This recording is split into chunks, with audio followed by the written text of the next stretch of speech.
Invocamos en mikono ya Kristo.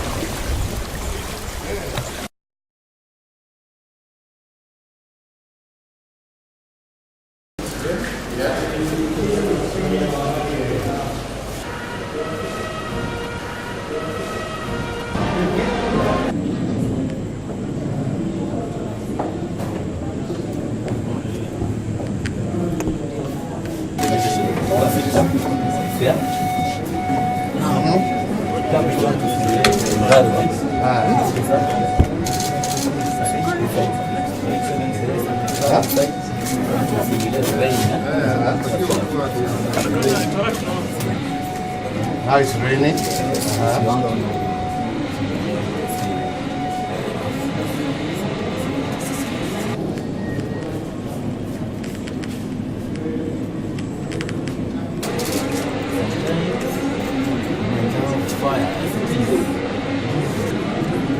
Oh, there. I did it from this other end. You can also see at the fish. From there, the vision goes. You can see the big screen. Right over there? Yeah. So here, this is training people how to manage the ship. the bridge. How to become officers and working on board the ship. Yes. As a young maritime nation, starboard, the left-hand side of the ship is port, and the back side of the ship is called astern. So like now, I will tell you to move 5 degrees to starboard because I want the vessel to go to the channel. Okay. So I will just simply turn it 5 degrees. to the right-hand side, starboard side. Yes.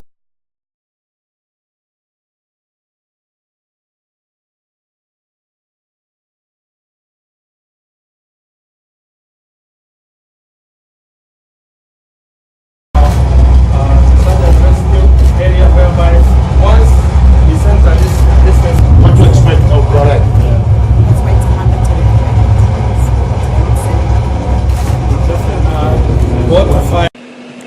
To boost the fishing industry, we have provided additional resources and approved an attractive set of incentives, and these measures will support the development of designated fishing ports at the coasts, facilitate landing of fish by deep-sea fishing vessels, and finance aquaculture technology and innovation transfer. As part of this effort, and to ensure that we can land at least 30% of fish caught in our waters, all gazetted fish landing sites in our waters are now currently being recovered and secured for the benefit of the fishing community.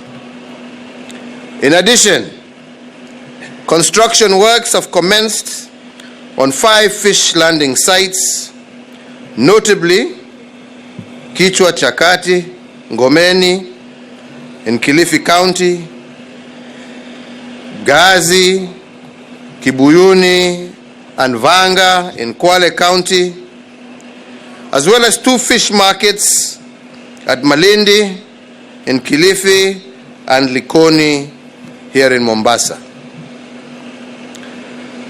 Our vision is to position our country globally as a nation that is harnessing its sea, ocean resources in a sustainable manner to benefit current and future generations.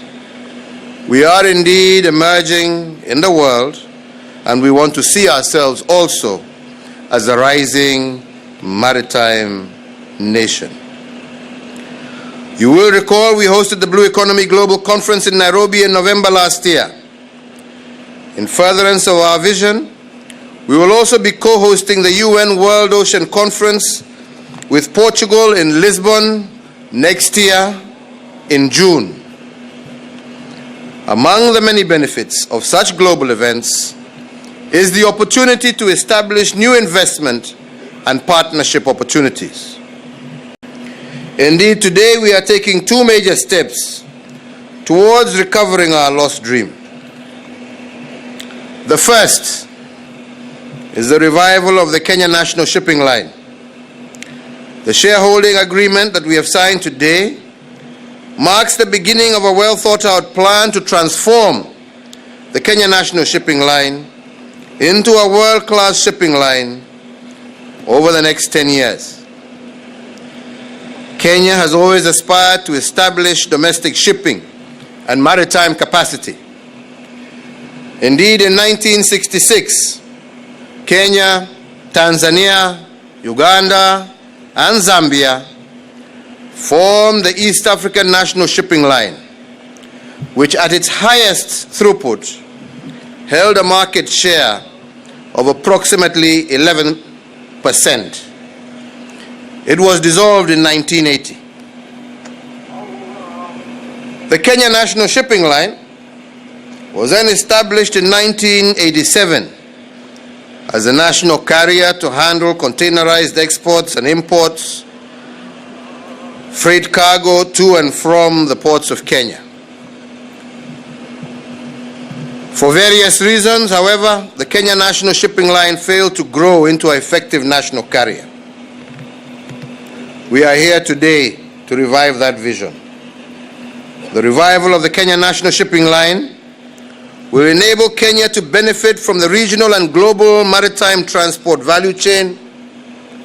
For about 90% of Kenya's foreign trade is dependent on maritime transport. Taking part in our own maritime transport service will enhance the contribution of the sector to the national economy and make the cost of our goods that much more competitive. The Mediterranean Shipping Company has been a strategic partner of the Kenya National Shipping Line since 1997.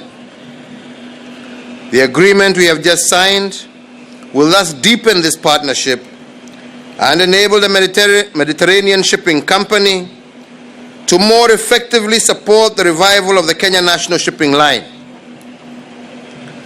The Mediterranean Shipping Company is the second largest shipping company in the world and the only one that owns both cargo and cruise ships.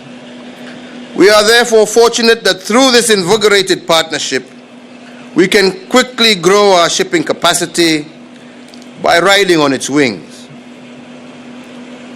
The agreement we have signed is expected to facilitate growth of traffic throughput at Container Terminal 2 to over 1 million TEUs, create 2,000 seafarer jobs, and 1,500 sea time training opportunities every year.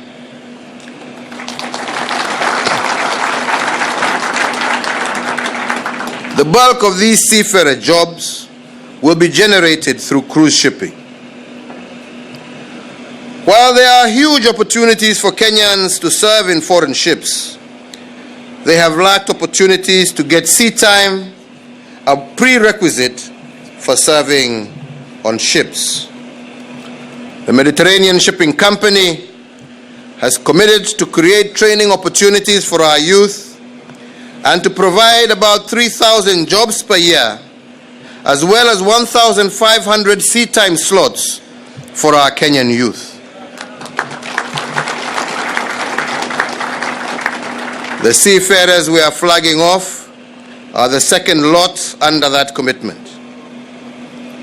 It is also important to note that because of the partnership with the Mediterranean Shipping Company, the Kenya National Shipping Line will gain access to more than 500 ports across the world.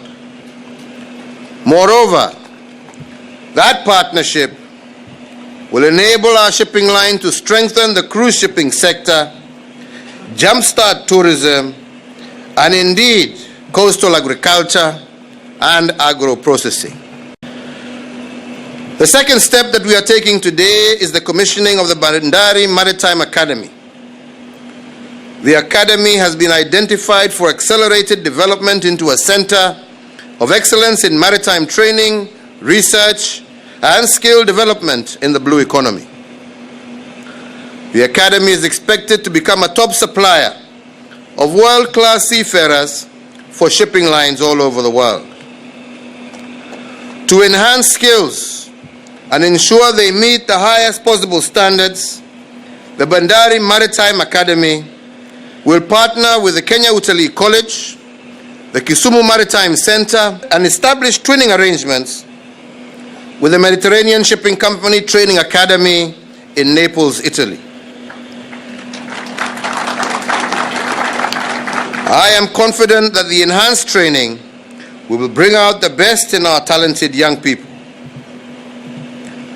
Indeed, as we were informed earlier by the General, the 16 seafarers we flagged off last November have become a source of pride for Kenya. Hongera Elizabeth na wenzako, pongezi sana. We as Kenya are all very proud of you. Today again we flag off 62 seafarers out of the 119 that have been recruited by the Mediterranean Shipping Company, and I am pleased to note that 40 of them have already been assigned a ship by the Mediterranean Shipping Company. For the seafarers we are flagging off today, I urge you to emulate the first cohort. You are Kenya's ambassadors in the sea, and we need you to help re-establish the reputation of Kenyan seafarers as professional, trustworthy, and hardworking. Such a reputation will attract even more companies to recruit from Kenya.